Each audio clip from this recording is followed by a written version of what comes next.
कुरान में आया है कि लैलतुल क़द्र 1000 महीनों से हुई इबादत से भी बेहतर है। जो शख्स ईमान और सवाब की नीयत से इस रात इबादत करे, अल्लाह ताला उसके पिछले गुनाह माफ फरमा देते हैं। इस रात अल्लाह के हुक्म से फरिश्ते और रूहुल अमीन नाजिल होते हैं और रहमत और बरकत फैलती है।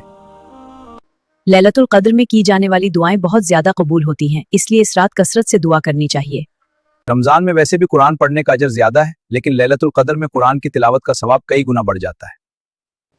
अल्लाहुम्मा इन्नका अफ़ुव्वुन तुहिब्बुल अफ़्व फ़अफ़ु अन्नी। ऐ अल्लाह, बेशक तू माफ करने वाला है और माफी को पसंद करता है, पस मुझे माफ फरमा। रमजान मुबारक में लैलतुल क़द्र की रात बहुत बाबरकत होती है। इस रात मांगी गई दुआ और किया गया वजीफा बहुत जल्द कबूल होने की उम्मीद होती है। दादा जान, लैलतुल क़द्र का वजीफा बताएं। सबसे पहले 2 रकअत नफल नमाज पढ़ो। फिर 11 मरतबा दुरूद इब्राहिम। जी। फिर सूरह अल क़द्र 41 मरतबा पढ़े। जी बुजुर्ग। इसके बाद ये दुआ 100 मरतबा पढ़ें। जरूर अम्मा, बहुत अच्छा। अल्लाहुम्मा इन्नका अफ़ुव्वुन तुहिब्बुल अफ़्व फ़अफ़ु अन्नी।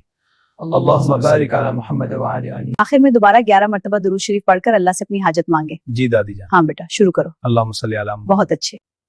इस वजीफे के बहुत फायदे हैं, गुनाहों की माफी, दुआओं की कबूल। सुभान अल्लाह। बहुत अच्छा।